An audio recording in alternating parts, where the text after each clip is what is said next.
বাহ! এবার দেখি টমেটোগুলো খুবই বড় হয়ে গেছে। আর টমেটোতে তো একেবারেই পুরো বাগান ভরে গেছে। যাই, ঝুড়ি করে টমেটোগুলো বাজারে নিয়ে গিয়ে বিক্রি করে আসি। বিক্রি করে যে টাকা পাবো তা দিয়ে চাল ডাল আজকের মতো কিনে নিয়ে আসবো।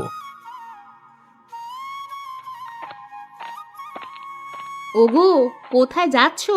একটু দাঁড়াও তো।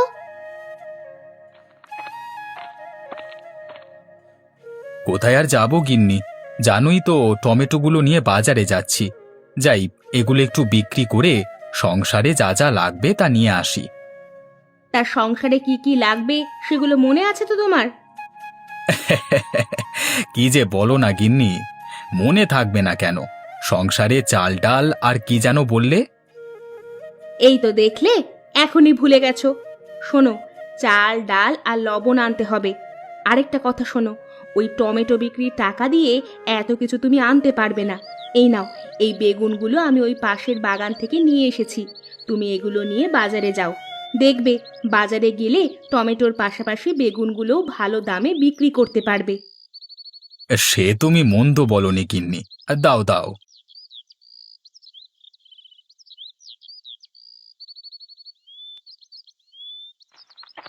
আরে তপন বাবা যে, তা মাথায় করে ঝুড়ি নিয়ে কোথায় যাচ্ছিস? আর বলো না বুড়িমা, বাজারে যাচ্ছি টমেটো আর বেগুন বিক্রি করতে। আমাদের বাড়ির পাশের উঠানে টমেটো আর বেগুনের বাগান করেছিলাম বুঝলে। সেখানে অনেক টমেটো আর বেগুন হয়েছে, সেগুলোই বিক্রি করতে বাজারে যাচ্ছি। কি, টমেটো আর বেগুন? ইস, বেগুন ভাজা আর টমেটো ভর্তা কি যে ভালো লাগে, সে আর তোকে বলে বোঝাতে পারবো না। বলো কি বুড়িমা, তোমার তাহলে টমেটো আর বেগুন অনেক প্রিয়? আচ্ছা দাঁড়াও, আমি তোমাকে কিছু টমেটো আর বেগুন দিচ্ছি। আমার কাছে এখন কোনো টাকা পয়সা নেই তো বাবা। আমি তোর থেকে বেগুন আর টমেটো কিনতে পারবো না যে। কি যে বলো না বুড়িমা, তোমার কাছ থেকে আমি টাকা কেন নেব বলো তো? এগুলো তো আমার বাগানের সবজি, তাই তোমার থেকে আমি কোনো টাকা নেব না। তোমাকে আমি এগুলো এমনিতেই দিচ্ছি। আরে, টমেটো আর বেগুনগুলো তো দেখতে খুবই বড় দেখাচ্ছে। শোন শোন তপন, আমি কিন্তু তোর এই টমেটো আর বেগুনের দাম পরে দিয়ে দিব। তুই তাহলে এখন বাজারে যা। বেশি দেরি করলে আবার বাজারের হাট ধরতে পারবি না যে। হ্যাঁ বুড়িমা, তুমি ঠিকই বলেছ। তাহলে এবার আমি যাই গো।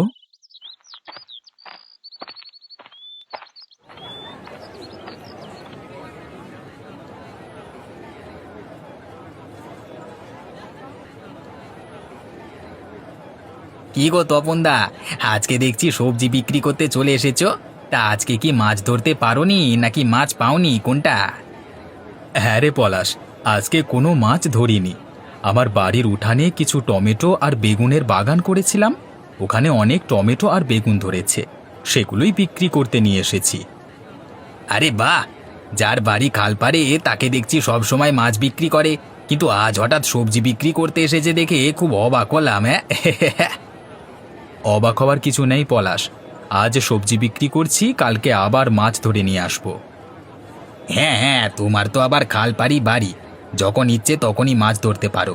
তোমার মতো এরকম খালপাড়ে বাড়ি থাকলে দেখতে মাছ ধরে একেবারে মাছের বন্যা বয়ে দিতাম।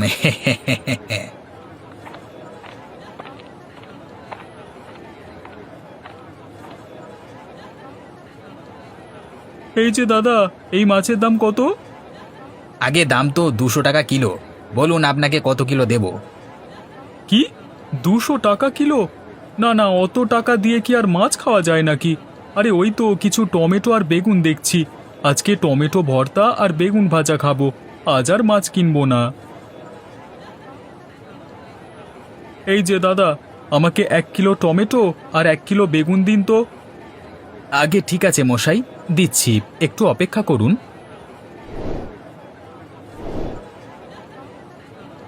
এই তপনের দেখছি একেবারে রাজ কপাল, এ তো কপাল নয়, যেন একেবারে গোপাল। এই বেটা কাল মাছ নিয়ে আসে, সেই মাছ সাথে সাথে বিক্রি হয়ে যায়। আবার আজকে কিছু সবজি নিয়ে এসেছে, সেই সবজিগুলো আবার মানুষ হুমড়ি খেয়ে কিনে নিচ্ছে। আর এদিকে আমি সেই কখন থেকে বসে আছি, কিন্তু একটা মাছও বিক্রি করতে পারছি না। না না, এই বেটা তপনের জন্য আমি ভালো মতো মাছ বিক্রি করতে পারি না। বেটাকে এখনই না থামালে আমার এই মাছের ব্যবসায় একেবারে লাল বাতি জ্বলে যাবে। না না, আমাকে কিছু একটা করতেই হবে, নয়তো ওই তপন বেটার সাথে আমি কিছুতেই পেরে উঠব না।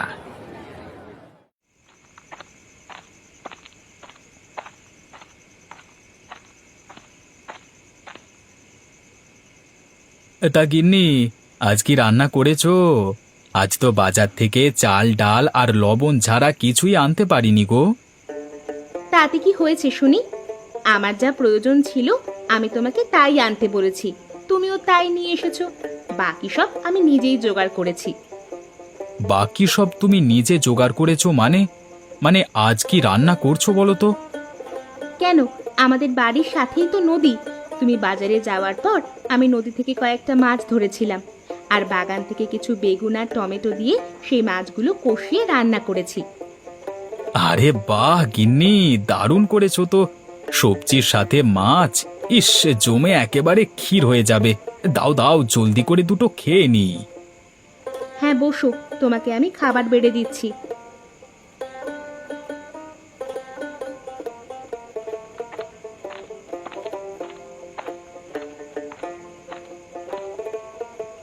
এই তো, এই তো বেটা তপনের টমেটো বাগান। প্রথমে টমেটো বাগানটা নষ্ট করব, তারপর তপনের বেগুন বাগানটা নষ্ট করব। দাঁড়া বেটা তপন, তোর টমেটো আর বেগুনের বাগানের 12টা আমি এক্ষুনি বাজিয়ে দিচ্ছি। দেখবো কাল তুই বাজারে কি বিক্রি করতে যাস।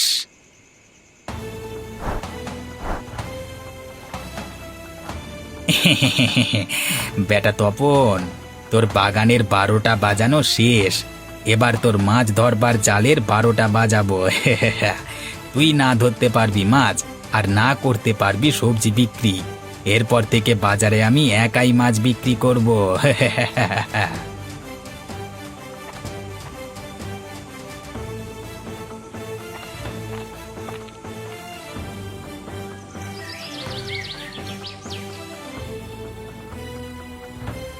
হায় হায়, এ আমাদের কি সর্বনাশ হয়ে গেল গো! এসব আমাদের কি হয়ে গেল! এখন থেকে আমাদের সংসার কিভাবে চলবে গো? আমাদের যে সব শেষ হয়ে গেল। কেঁদো না গিন্নি, কেঁদো না। যা হবার ছিল তা হয়ে গেছে, এখন কেঁদে আর কি হবে বলো? দেখি নতুন কোনো একটা ব্যবস্থা করতে পারি কিনা।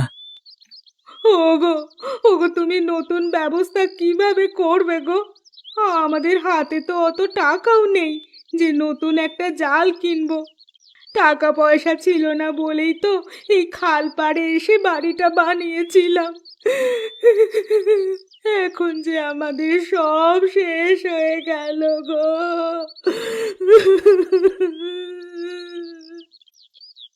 গিন্নি, তুমি আর কান্না করো না, আমি দেখি কিছু একটা করা যায় কিনা।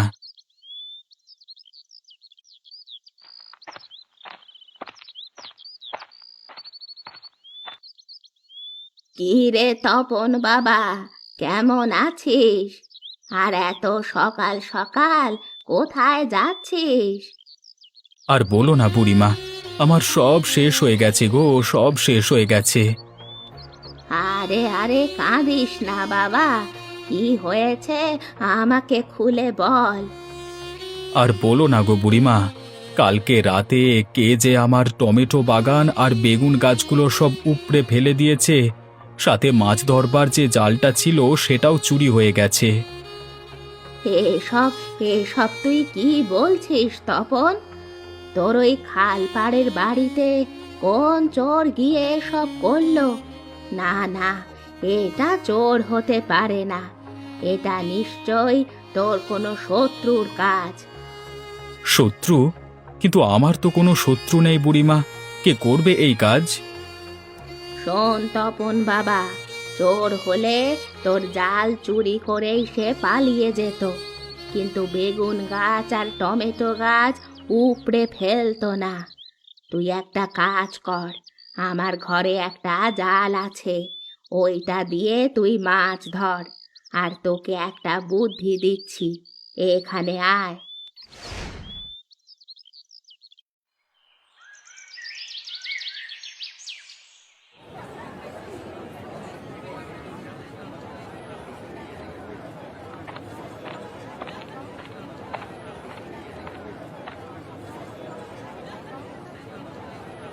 আর এ কি দেখছি আমি?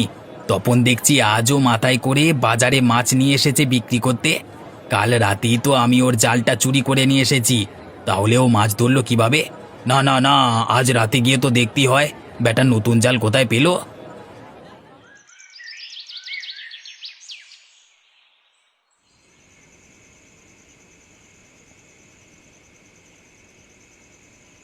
গিন্নি, তোমার কথা মতো কাজ হবে তো, নাকি আমার এই জালটাও চুরি হয়ে যাবে?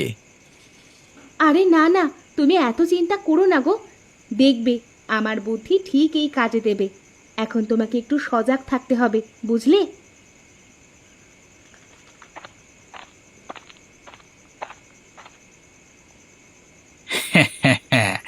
বেটা তপন, দেখবো এবার তুই কিভাবে মাছ ধরিস। তোর এই জালটাও আমি একেবারে হাওয়া করে দেব।